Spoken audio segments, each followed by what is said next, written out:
श्री हरि विष्णु श्री शिवाय नमस्तुभ्यम। हर हर महादेव। प्रिय दोस्तों, मैं मीतू शुक्ला SPM ब्लॉग में आप सभी का स्वागत करती हूँ।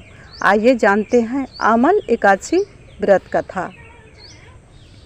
इसे रंगभरी एकादशी भी कहा जाता है।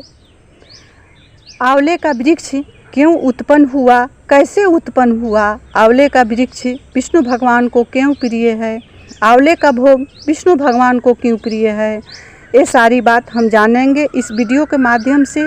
तो बने रहिए मेरे साथ इस वीडियो में। प्लीज़ मेरी वीडियो अच्छी लगती है तो वीडियो को लाइक करेंगे, चैनल को सब्सक्राइब करेंगे, बेल आइकन को प्रेस करेंगे, जिससे मेरी वीडियो का न्यू नोटिफिकेशन सबसे पहले आप सभी के पास पहुँचे। क्योंकि ये व्रतों में महाव्रत है एकादशी व्रत। जो भी एकादशी का व्रत रखता है उसके सारे पाप छिन्न हो जाते हैं और सारी कामनाएं की पूर्ति होती है। अंत में विष्णु लोक में वास मिलता है। फागुन माह की शुक्ल पक्ष की एकादशी को आमल की एकादशी कहा जाता है और कई जगहों पर इसे रंगभरी एकादशी भी कहा जाता है। क्योंकि आज ही के दिन भगवान शिव ने माता गौरा को गौना कराकर पहली बार काशी ले गए थे और काशी में जाकर माँ पार्वती जी के साथ रंग गुलाल खेला था। इसलिए रंगभरी एकादशी भी कहा जाता है। साल में 24 एकादशी आती है, लेकिन रंगभरी एकादशी ही ऐसा है कि एक साथ महादेव पार्वती की भी पूजा नारायण के साथ किया जाता है।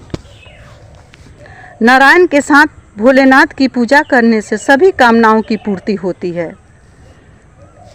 नारायण के साथ भगवान महादेव के भी आशीर्वाद प्राप्त होता है। इस दिन भगवान विष्णु को प्रसन्न करने के लिए व्रत रखने की परंपरा है। कहते हैं कि आमल एकादशी का व्रत रखने वाले जातक के सभी कष्ट दूर हो जाते हैं और हर मनोकामनाएं की पूर्ति होती है।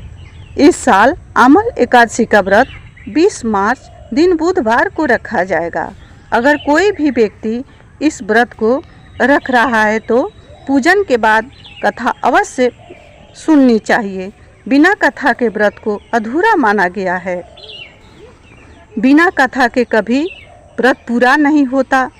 पौराणिक मान्यताओं के अनुसार माना जाता है कि ब्रह्मा जी की उत्पत्ति विष्णु भगवान की नाभि से हुई है।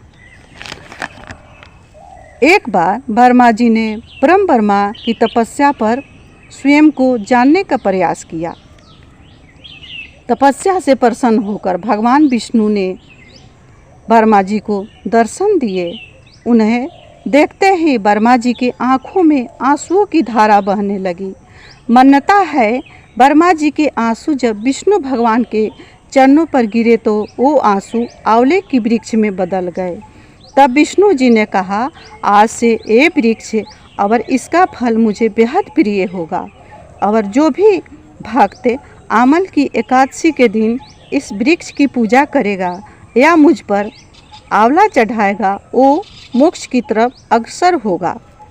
इतना ही नहीं, वो भक्त मुझे बहुत प्रिय होगा जो मुझे आंवले का फल अर्पण करेगा, आंवले के जड़ में दीपक जलाएगा, पीले फूल से मेरी पूजा करेगा, आंवले के वृक्ष में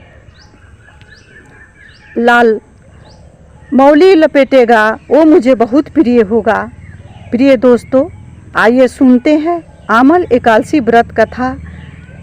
इस व्रत को आधा अधूरा सुनने का गलती कभी मत करिएगा, क्योंकि आपको पाप भी लग सकता है। इस व्रत कथा को पूरा श्रवण करिएगा। वैदिक नामक एक नगर था। उस नगर में ब्राह्मण, क्षत्रिय, शूद्र और वैश्य रहते थे। वहाँ रहने वाले सभी नगरवासी विष्णु भक्त थे और वहाँ कोई भी नास्तिक नहीं था। उस राजा का नाम चैत्ररथ था। राजा चैत्ररथ विद्वान थे और राजा बहुत धार्मिक भी थे। सबसे खास बात यह थी कि उस नगर में कोई दरिद्र नहीं था, उस नगर में कोई दुखी नहीं था। नगर में रहने वाला हर एक शख्स एकादशी का व्रत करता था।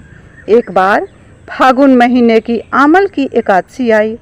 सभी नगरवासी और राजा ने यह व्रत किया। और मंदिर जाकर आंवले की पूजा की और वहीं पर रात्रि जागरण किया। तभी रात के समय वहाँ पर एक बहेलिया आया। बहेलिया थोड़ा पापी था, उसने कई पाप किए थे, लेकिन उसे भूख और प्यास लगी थी, इसलिए मंदिर के कोने में बैठकर जागरण को देखने लगा और विष्णु भगवान और एकादशी का कथा सुनने लगा। पूरी रात बीत गई। नगरवासियों के साथ बहेलिया भी पूरी रात जागता रहा। सुबह होने पर सभी नगरवासी अपने घर चले गए। बहेलिया भी घर जाकर भोजन किया। कुछ समय के बाद बहेलिया की मौत हो गई, लेकिन उसने आमल की एकादशी व्रत कथा सुनी थी और रात्रि को जागरण भी किया था, इसीलिए वह राजा विदुरथ के घर जन्म लिया। राजा ने उसका नाम वसुरथ रखा। बड़ा होकर वह नगर का राजा बना। वसुरथ राजा ने एक दिन शिकार पर निकला, लेकिन बीच में ही मार्ग भूल गया। रास्ता भूल जाने के कारण वह एक पेड़ के नीचे सो गया। थोड़ी देर बाद वहीं मलेच्छ आ गए और राजा को अकेला देखकर मारने की योजना बनाने लगे। वो मलेच्छ कहने लगा, इसी राजा के कारण उन्हें देश से निकाला गया है, इसीलिए हमें इस समय राजा को मार देना चाहिए। ये राजा ने हम सबको देश से निकाला है, ये मेरा दुश्मन है और दुश्मन को देख करके कभी नहीं छोड़ना चाहिए, इसको मार देना चाहिए। इस बात से राजा बिल्कुल अनजान गहरी नींद में सोता रहा। राजा को कुछ पता नहीं था कि मुझे शत्रु ने घेर लिया है, आज मुझे मार देंगे। राजा ने गहरी नींद में सोता रहा। मलेच्छों ने राजा पर हथियार फेंकना शुरू कर दिया, लेकिन उनके शस्त्र राजा के ऊपर फूल बनकर गिरने लगे। कुछ देर बाद सभी मलेच्छ धरती पर मृत पड़े थे। राजा की जब नींद खुली तो उन्होंने देखा कि कुछ लोग मृत जमीन पर पड़े हैं। राजा समझ गया कि वे सभी लोग उसे मारने के लिए आए थे, लेकिन किसी ने उन्हें मौत की नींद सुला दिया। यह देखकर राजा ने कहा, इस घनघोर जंगल में ऐसा कौन है जिसने मेरी जान बचाई। राजा ने ईश्वर को याद करने लगा और सोचने लगा कि भला इस सुनसान जंगल में मेरी कौन हित ऐसी है जिसने मेरी जान बचाई है। तभी आकाशवाणी हुई, हे राजन, भगवान विष्णु ने तेरी जान बचाई है। तुमने पिछले जन्म में आमल एकादशी का व्रत कथा सुना था और उसी का फल है कि तुम शत्रुओं से घिरे होने पर जीवित हो। इतना ही नहीं, तुमने रात्रि का भी जागरण किया था, इसीलिए तेरी जान विष्णु भगवान ने बचाई है। तभी राजा ने विष्णु भगवान को बारंबार प्रणाम किया। हे कमल नयन, हे करुणा सिंधु, हे लक्ष्मी नयन, हे लक्ष्मीपति, आपको कोटि कोटि प्रणाम, कोटि कोटि धन्यवाद। राजा को प्रणाम किया। धन्यवाद देते हुए अपने नगर को लौटा और सुखपूर्वक राजा राज करने लगा और सभी धार्मिक कार्य करने लगा। राजा से महर्षि वशिष्ठ बोले, हे राजन, यह आमल एकादशी व्रत का प्रभाव था, जिसके कारण तेरी जान विष्णु भगवान ने बचाई है। हे राजन, तुमने पिछले जन्म में आमल एकादशी व्रत कथा को भी सुना था, रात्रि जागरण भी किया था, इसीलिए तेरी जान इन मलेच्छों से विष्णु भगवान ने बचाई है। हे राजन, इस आमल एकादशी का व्रत जो भी मनुष्य करते हैं वे प्रत्येक कार्य में सफल होते हैं और अंत में विष्णु लोक को जाते हैं।